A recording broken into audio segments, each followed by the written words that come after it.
I'm really passionate about sharing this with you because I feel like this is something I've been looking for and I cannot find what I'm looking for. So I'm here making it for you. Hello everyone. Welcome to my new channel. My name is Abby Chow and I am going to be starting a channel about personal finance and personal development. And the reason I really wanted to start this channel was because I wanted to track my finances, I wanted to hold myself accountable for my goals, and I wanted to progress as much as possible next year. So this channel is kind of going to be like a little project that I'm doing in 2020 in order to boost my money, boost my income, boost my productivity, as well as my accountability and savings. It's gonna be a big year and I'm really excited. I just want to bring you along for that journey because honestly, it started about 6 months ago when I decided to start tracking my finances and I started a budget. And then I got into this world where I was like looking for information and I couldn't exactly find information that was relevant to my situation. So I really wanted to bring what I have found, what I have experienced, and to just a different outlook on personal finance and a different kind of perspective, especially from a British perspective, because I found a lot of information from the States, which is totally fine, and some of it is applicable, but there's a lot that isn't. Taxes are different there, like what you can expense is different there, being self-employed is different there, the accounts you can get are different there. There are just so many things. I do live in England. I live in London, England. My experience is gonna be a bit different from pretty much every other perspective I have watched or looked for. So I'm really excited to start this channel. I've been wanting to do this for quite a while. I just wanted to kind of finish the year because I did start, as I said, in about June, July. I decided to start budgeting and start working towards making more money and becoming more financially independent in the future and faster. I wanted to end the year so I could start this channel at the beginning of 2020, but I did want to start here because I wanted to bring you guys my goals for next year so that I can hold myself accountable, and next year in 2020, I guess at the end of 2020 or early 2021, I will be looking back on these goals to see what I've achieved, if I've achieved everything I wanted to achieve. And honestly, if I do achieve everything I want to achieve, I would be so freaking impressed with myself. I'm already like impressed. I'm impressed that I've decided to do this. It's quite a personal thing. People don't really like to talk about money, and I just kind of want to smash that, like, that stigma around money. And honestly, especially with people who are I'm self-employed specifically, so people who are not living the salary lifestyle, I think it's really important for us to kind of discuss money more, because there's no guide out there. There's no guide for being self-employed, or maybe there are and I just haven't found them. I found a few people who talk about it, but not like who are like super open about it. So I kind of my aim is to be open about it. I'm gonna try and be as open as possible. So just to show people a different side to this personal finance game, yeah. I'm kind of interested to see how much I can save next year, how much I can boost my income being self-employed. I may end up getting a full-time job. That's not off the cards for sure, but currently I'm working as someone who's self-employed.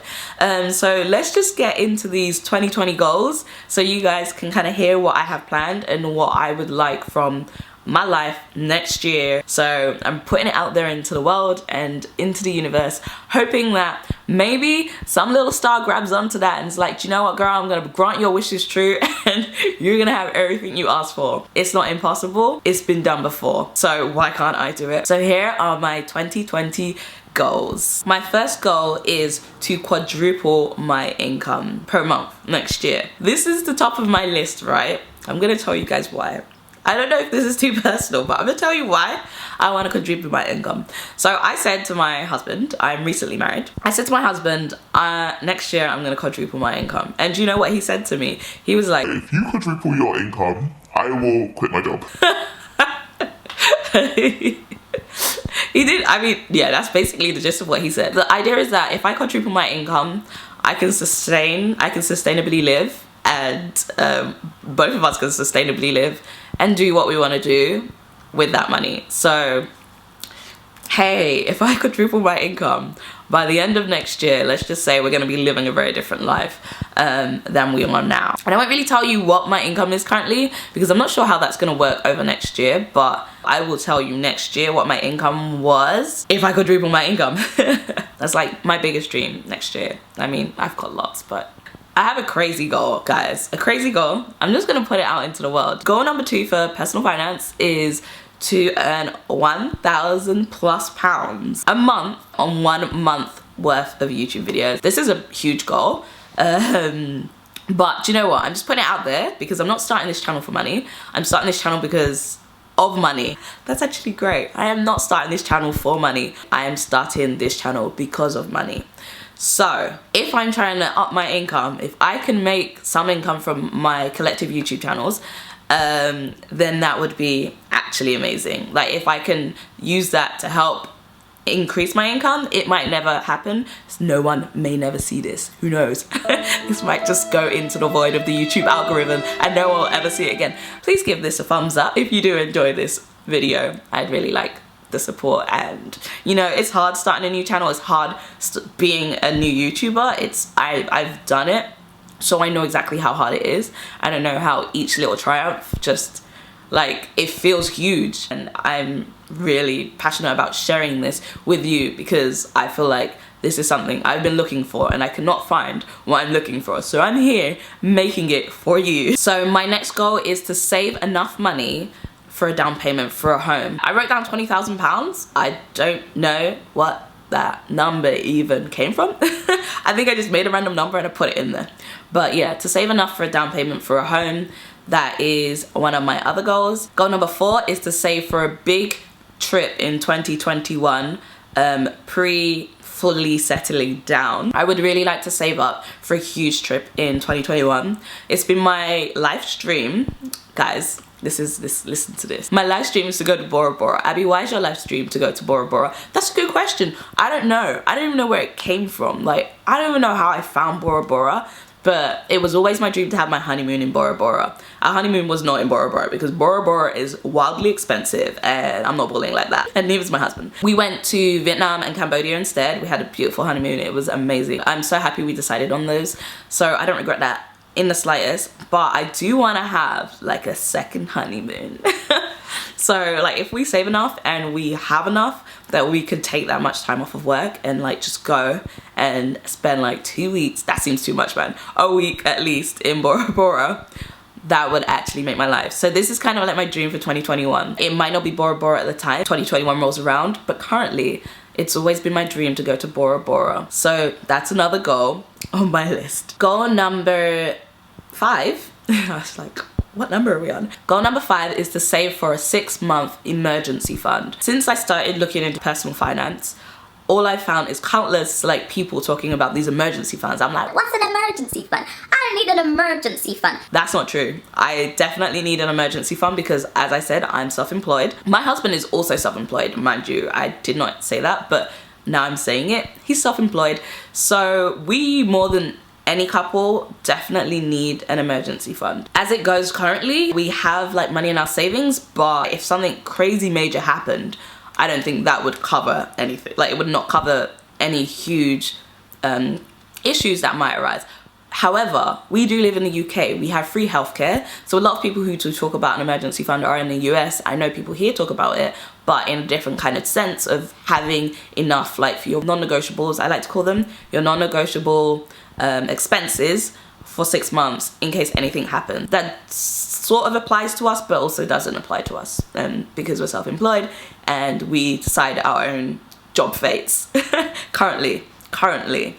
I'm saying that now because I don't know what next year is gonna be like. Goal number 6 for 2020 is to save consistently into our investment and Help to Buy ISA. The Help to Buy ISA is kind of an option because I was looking into lifetime ISAs and Help to Buy ISAs in regards to buying a home. The biggest difference was the fact that you could draw your money out from your Help to Buy ISA without being penalized. You wouldn't get your 25% bonus obviously from the government because you're not buying a home, but you do get the interest, which is I think about 2%, and that's pretty high for like a general savings account. We decided that we were going to stick with a Help to Buy ISA in case we decide not to use the Help to Buy ISA. It is there for a place for us to save money for a home, and that is its sole purpose. Obviously we'd like to, if we find a place we really like that is a new build, that we can buy with the Help to Buy ISA. We will use that obviously to get the 25% top up. Obviously the Help to Buy ISA is no longer. There will be another one, I believe, next year or the year after, I'm not sure. But the current Help to Buy ISA as it is gone. So I decided to open one before it disappeared. I opened it in about October. So we've been paying into that consistently, monthly. The same with the investment ISA. I opened that in November. So we've been paying a specific amount into that consistently. That investment ISA is not intended to be touched. It's just there for at least 5 years, hopefully 10 years, just to do its thing. To let it do its thing. That investment ISA is investing in index funds, and I'm just kind of letting it do its thing. We just decided it would be good to start investing as a couple, as a family, because we've just been married and we kind of need to like think about our future and our retirement, especially because we're self-employed.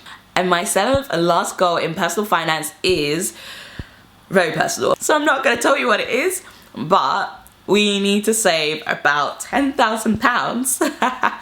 These goals are crazy, yo. I'm like hoping to save at least half of these things. If we manage to do that collectively, it's good. We're great. Everything's great. It's gonna be amazing.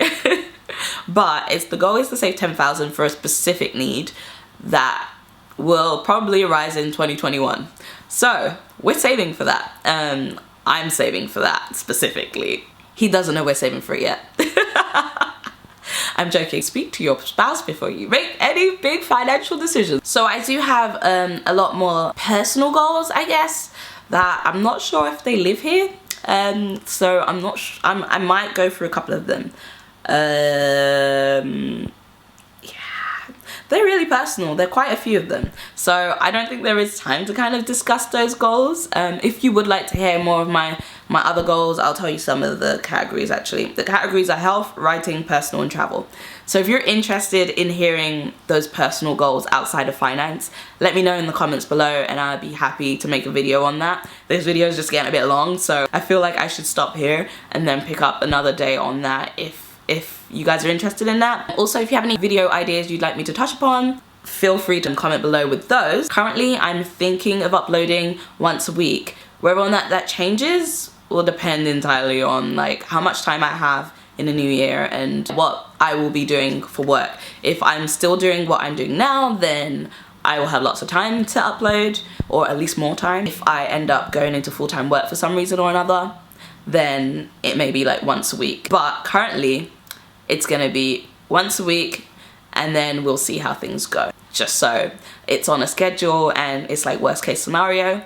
If I have more time, I'll up it. If people want to hear more, I'll up it. If not, it'll just be once a week. Thank you so much for sticking around. If you made it this far, please give this video a thumbs up. I will see you guys next week with a new video. It's been really fun. I'm really excited for this channel. I hope you guys are too. Keep an eye out, keep an ear out, be subscribed, press the bell button, and I'll see you next week. Thank you so much. Goodbye.